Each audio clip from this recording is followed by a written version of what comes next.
guys, welcome again to Dr. T's Corner, and I am Dr. T. To my returning subscribers, thank you for always showing up, and to my new subscribers, you're welcome. Let's go on this journey together. So yeah, this is congratulations, you're getting married part 2. In our last episode, we talked about premarital testing, the things that we as medical practitioners would love you guys that are planning to get married to test for, right? The medical conditions to test for prior to getting married that would help you make an informed decision on your marriage, and also medically together, as a family. And we listed some things. In our last episode, we're only able to go through the genotype and then the blood group, the resource factor part of the blood group. And I got a lot of feedbacks. I got amazing feedbacks. I mean, for the very first time, I felt like I reached out to a lot of people. People kept on saying, oh, that they learned a lot. It was very informative. They now know what to do. They now have like real informed decisions to make. I got many people telling me, oh, where can I get this test done? When should I get it done? And it was amazing to see that I could reach a large number of people. And that's what keeps me going. That's why I'm here. So thank you guys. Thank you so much. Okay, so let's move on to today's episode. So we'll just go on from where we stopped. So today we'll be talking about viral screens, STDs, which means sexually transmitted diseases, the screening of those. We'll also be talking about chronic medical conditions and mental health. It's going to be a lot, but I'll just try to summarize it and let's get to the point as quick as possible. All right, so let's go on this journey with me. So viral screens, the important viral screens that are of significant necessity, if I may say, are HIV screen, hepatitis B screen, and hepatitis C screening. Okay, now for the HIV screen, why do I think it is important? I feel like if you are dating somebody up to the point of wanting to get married to this person, you guys will have spoken heart to heart, let the secret out of the bag. I mean, at least that's what I would do if I'm in that situation. So I think that if your partner is HIV positive, your partner should have already told you.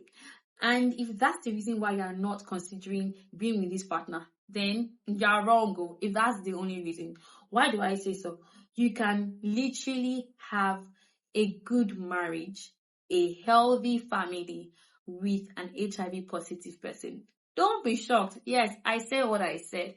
And how is this possible? Thank you for that question. Thank you. So this is how it is possible, right? If one spouse is positive and the other spouse is negative, they are called discordant couple, right?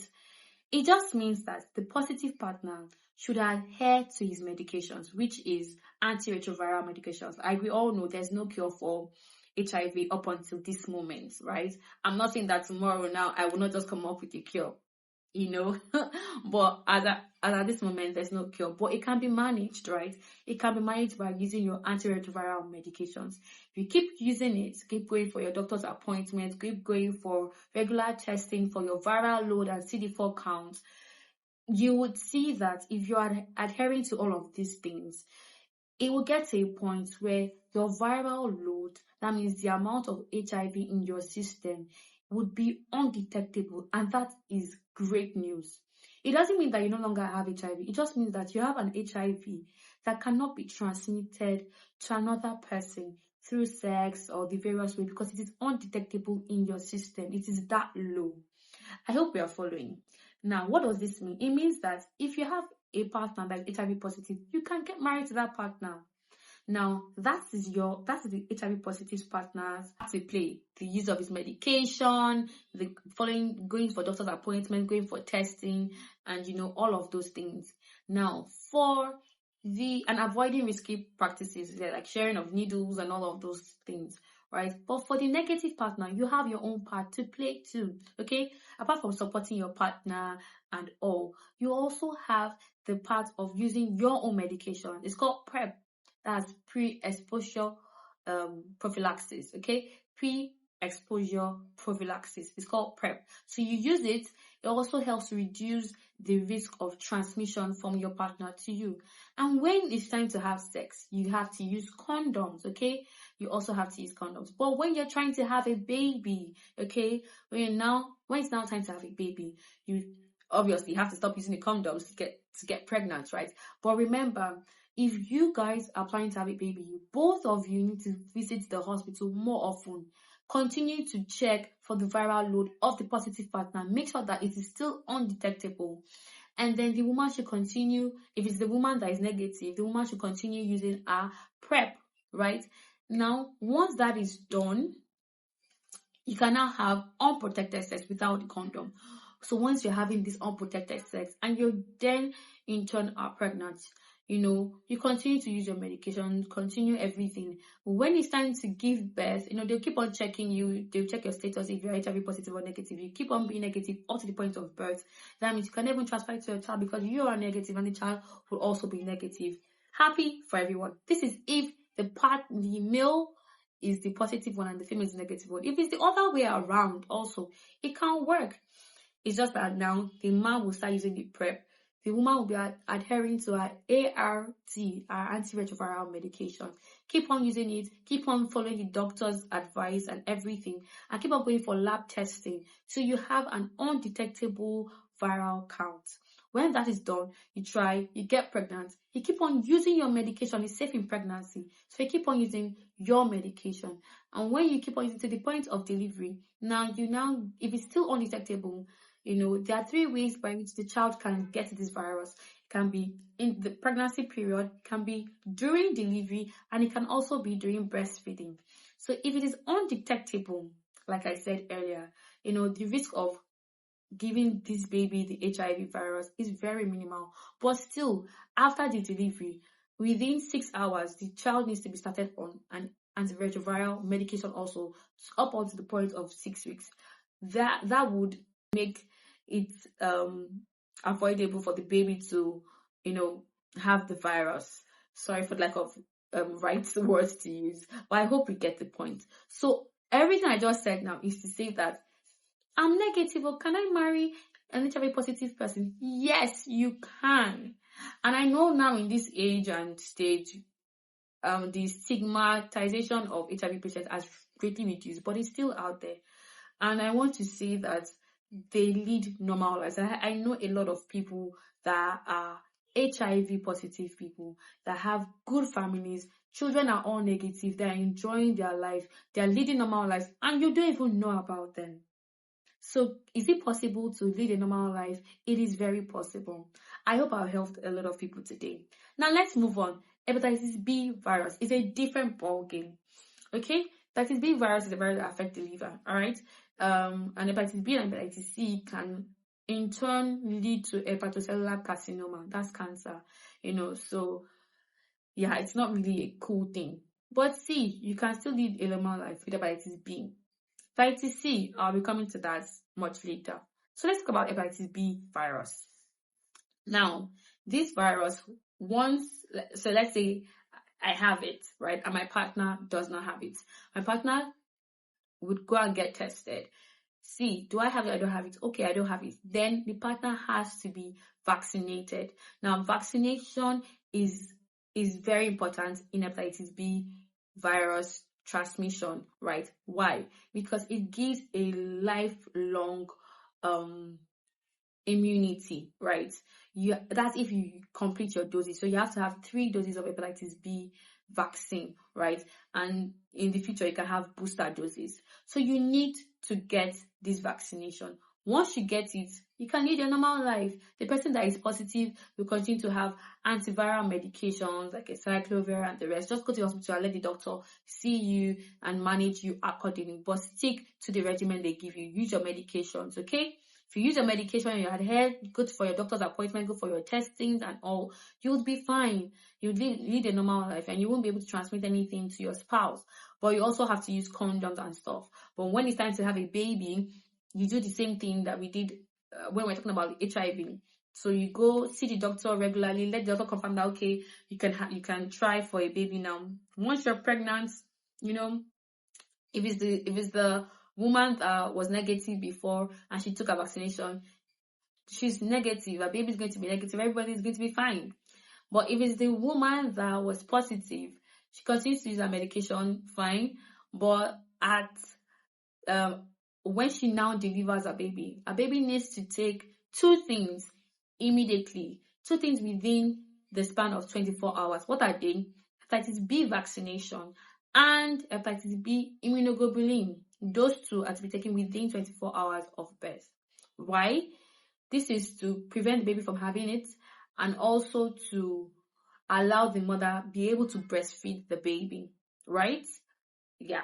So sorry, just back to HIV. I didn't talk about how you can breastfeed your baby. So if you're truly HIV positive, and you've given birth to your baby, you've given the ART for the first 6 weeks, you have to, the benefits would outweigh the risks sometimes, but in this case, I think the risks outweighs the benefits of breastfeeding. So sometimes you just need to go for formula feeding instead of breastfeeding.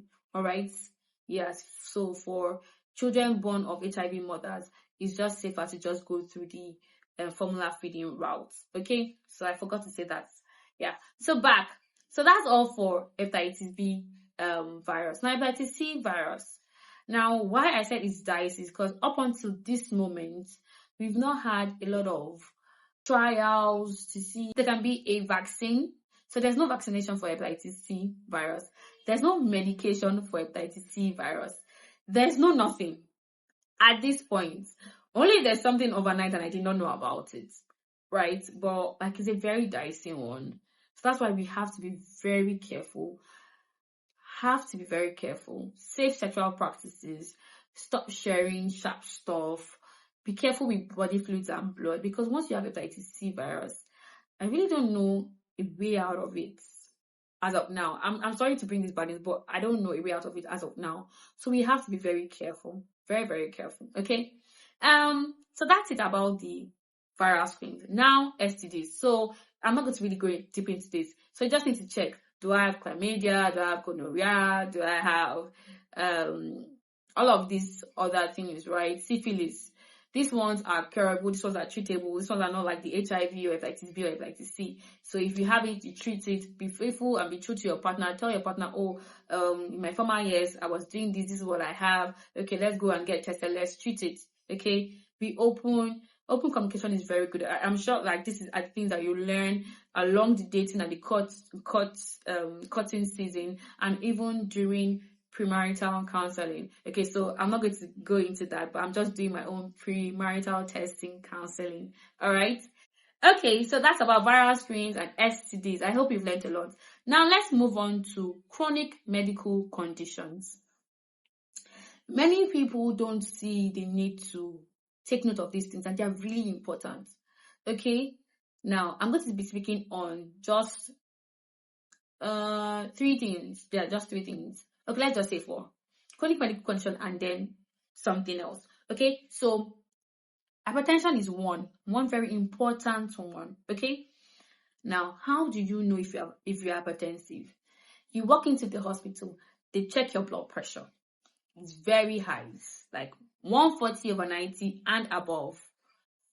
It seems like you have high blood pressure. It doesn't mean that you are hypertensive.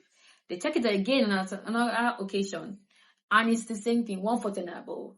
They check it again. They keep on checking. They do ambulatory blood pressure monitoring. Some people just have high blood pressure because they walk into the hospital, they have white coat hypertension. They don't like seeing the white coat, they don't like seeing the doctor, so they get hypertensive, or their blood pressure rises above normal. So we might do it at home. It's still high. Okay, 3 occasions now, you are hypertensive. Don't come and be saying God forbid. It is what we are seeing now. It is what we want to now advise you on what to do.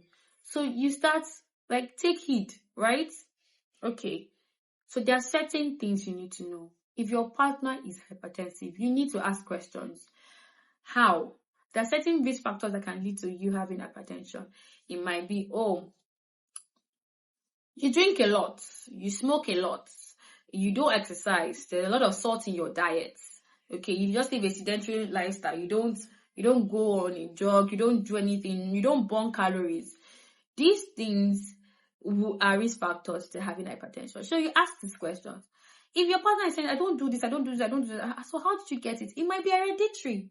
That's what we call essential hypertension. So maybe your father had it or your mother had it. The tendency of you having it is actually very high. And it might just be that because you might be a moralist to the core. You don't do anything the world calls bad, okay, or we call bad, or the world sees as good rather. You don't do all of those things and you still have hypertension. It might just be essential.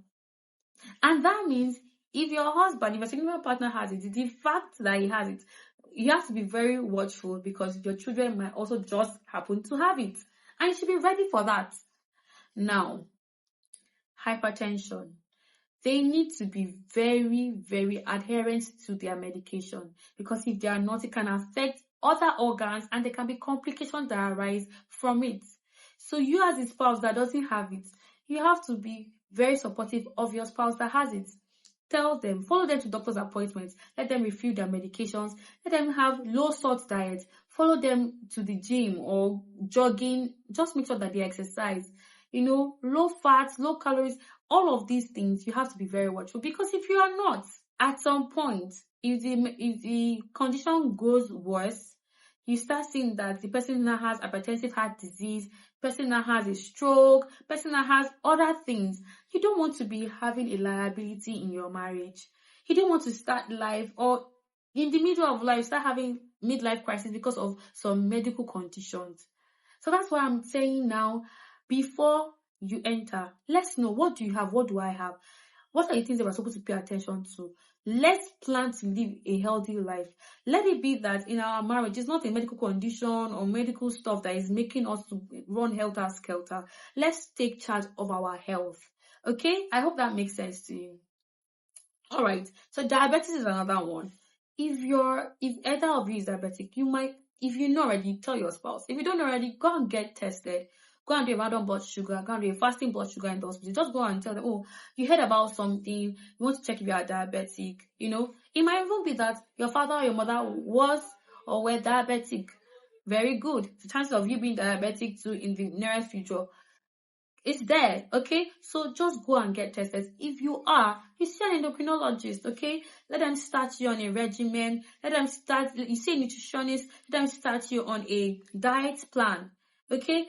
You see gym instructor or somebody that is very good with exercises, let them start you on an exercise plan.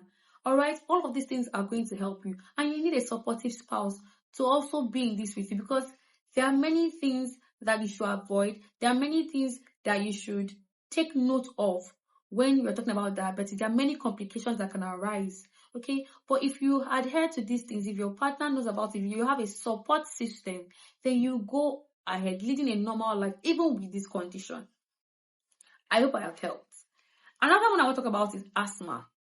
Now, this asthma thing, people just talk about it casually, but I've seen people literally die because of exacerbation from asthma. It can be that bad.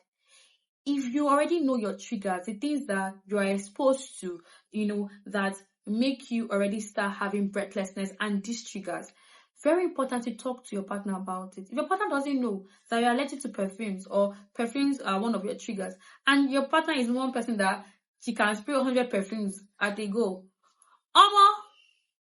now God just be this because you don't go with that now. Because if I like perfumes, of which I do a lot, and I spray all over, and that's what you're allergic to, we cannot be sleeping on the same bed. You're already separating from the onset.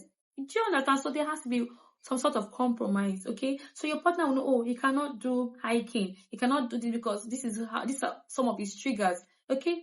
So these are the things that you have to talk to your partner about. Follow your partner for doctor's appointment. Listen to what the doctor says you should avoid, you should not avoid, how to use the medication and whatnot.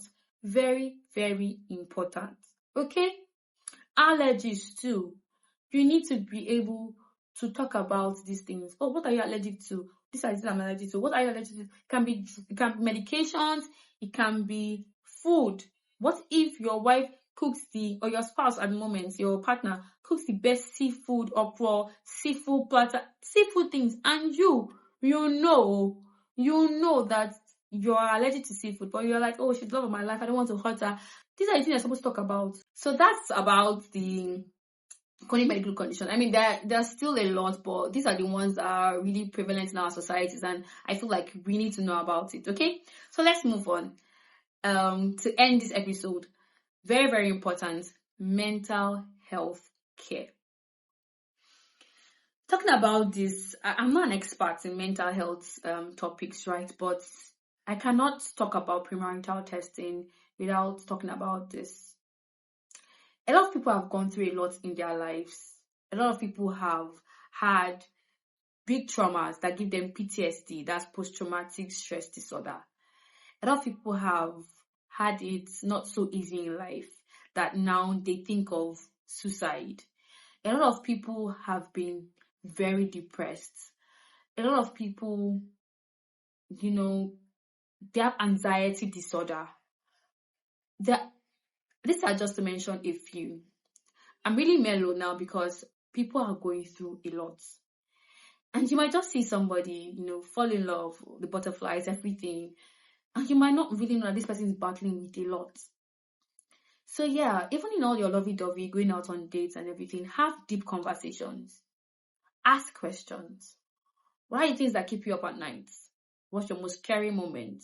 Have you ever gone through anything that you think can't talk to anybody about? These questions are very, very important. You need to know your partner inside and out. Because it's not until when you now get into marriage, you just find out that your spouse is just seated in one corner, always crying about something. You don't understand what it is. You're always blaming yourself that it's easy. It might not be you.